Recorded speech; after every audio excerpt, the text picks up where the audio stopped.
Feeling not good enough doesn't always come from failure. Sometimes it comes from trying too hard to be everything. This is the story of someone who believed he had to earn his worth.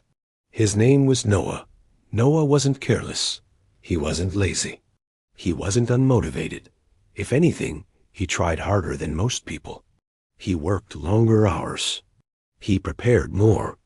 He overthought every decision. And yet, no matter what he achieved, one thought stayed with him. I'm still not enough. Noah felt it in quiet moments. After finishing a task, instead of relief, he felt pressure. After doing well, instead of pride, he felt fear. Fear that next time he wouldn't measure up. Fear that people would see through him.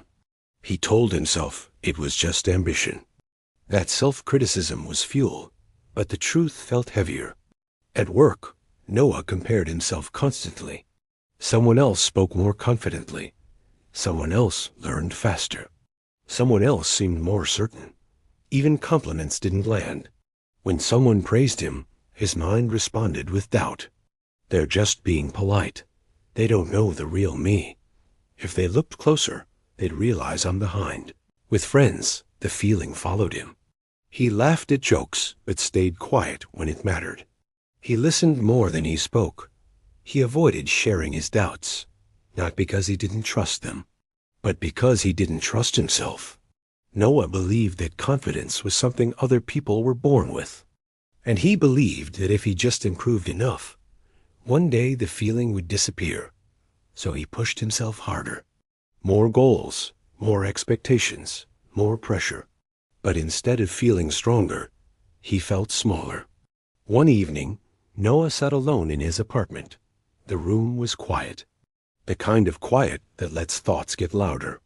He looked around and felt something uncomfortable. Exhaustion. Not physical. Emotional. He realized he was tired of proving himself to an invisible standard. That night, Noah asked himself a question he had avoided for years. What if I never feel good enough, no matter how much I do? The thought scared him, because if that were true, then effort wasn't the solution. A few days later, Noah visited his sister.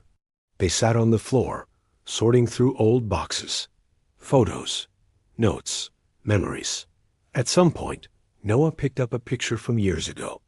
A younger version of himself, smiling, unaware. He stared at it longer than he expected. You look different, his sister said gently. Noah nodded. Yeah, he replied. I didn't doubt myself back then. His sister looked at the photo, then at him. You weren't perfect back then either, she said. You just didn't think you had to be. That sentence stayed with him. Not because it was dramatic, but because it felt honest. That night, Noah thought about his childhood. He remembered trying things without fear of failing, speaking without rehearsing, being himself without apology. Somewhere along the way, he had learned that approval mattered more than authenticity. And with that lesson came comparison. Noah realized something important. Feeling not good enough wasn't a reflection of his ability. It was a habit of measuring himself against impossible expectations, a habit of ignoring progress and focusing only on gaps. The next morning, Noah tried something small. Instead of starting his day with what he needed to improve, he started with what he had already done. Not to inflate his ego, just to acknowledge reality. At first, it felt uncomfortable. His mind resisted. This isn't productive. Don't get complacent. But he stayed with it. Throughout the day, whenever the familiar thought appeared, I'm not good enough, he didn't argue with it. He questioned it. What does good enough mean? Enough for who? Based on what? Most of the time, there was no clear answer. Noah noticed something surprising. The voice telling him he wasn't enough never offered guidance. It only criticized. It didn't help him grow. It only kept him anxious. He began setting boundaries with that voice, not by silencing it completely, but by not letting it define him. He reminded himself of something simple. Growth doesn't require self-hate. Weeks passed. Noah didn't suddenly feel confident all the time, but the weight lessened. He allowed himself to make mistakes without turning them into identity. He spoke up even when his voice shook. He rested without guilt. Slowly, he started showing up as he was, not perfect, but real. And something unexpected happened. The more Noah stopped chasing approval, the more connected he felt. People responded to his honesty, not his perfection.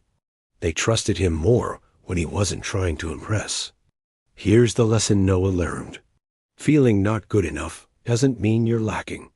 It often means you're holding yourself to standards that were never meant to guide you.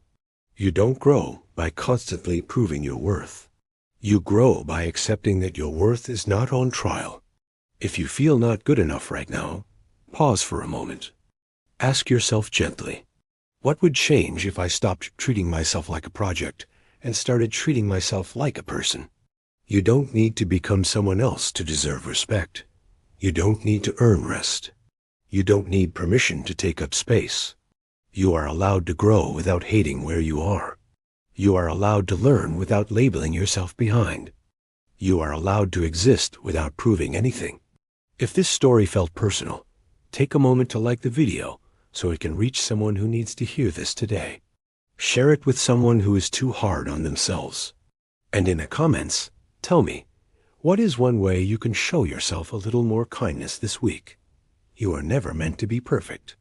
You are meant to be human.